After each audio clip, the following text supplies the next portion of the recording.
Dr. Mustafa Murad dalam karyanya Kaifa Tahfadz Al-Quran berkisah, suatu ketika Khalifah Al-Mahdi hendak menduakan istri pertamanya, Al-Haizaran.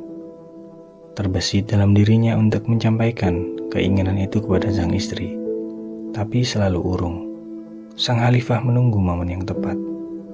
Hingga suatu hari, ia memberanikan diri untuk menyampaikan maksud tersebut kepada sang istri.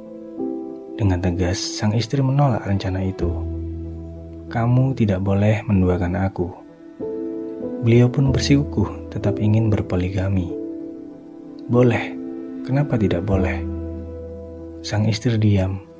Ia tidak mampu menumpahkan resah dan gelisah perasaannya, kecuali air mata yang mengalir. Sang Khalifah pun diam, menahan amarah yang meluap. Untuk menghindari perdebatan yang semakin kuat, sang istri memohon kepada sang Khalifah agar masalah ini ditanyakan kepada ulama yang kompeten. Sang istri berkata, "Untuk menyelesaikan masalah kita ini, kepada siapa kamu bertanya?" Khalifah Al-Mahdi menjawab, "Apakah kamu rela jika yang menjadi hakim di antara kita adalah Imam Sufyan Ats-Tsauri?" Sang istri menjawab, "Iya, silakan."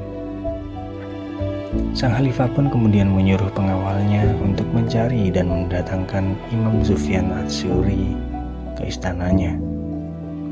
Ketika Imam Sufyan Ats-Tsauri sampai di istana, beliau menyambutnya dengan baik.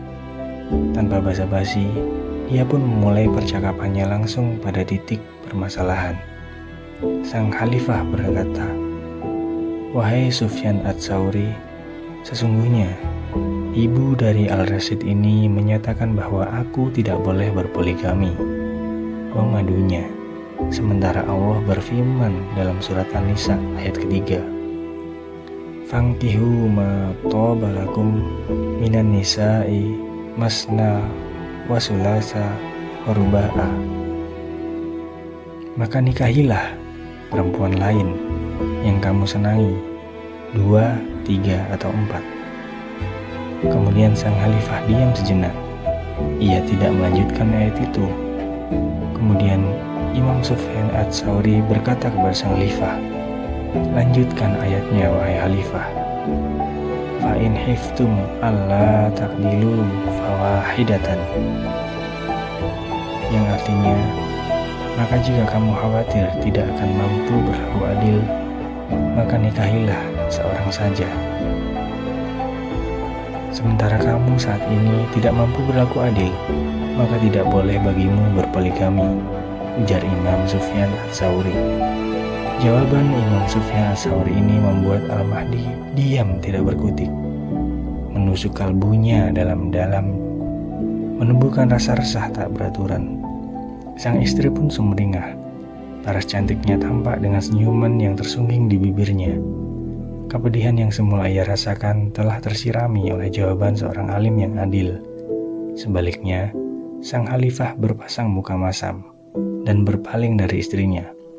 Meskipun dia tetap memerintahkan kepada pengawalnya untuk memberikan uang sebesar 10.000 dirham kepada Imam Sufyan Ats-Tsauri.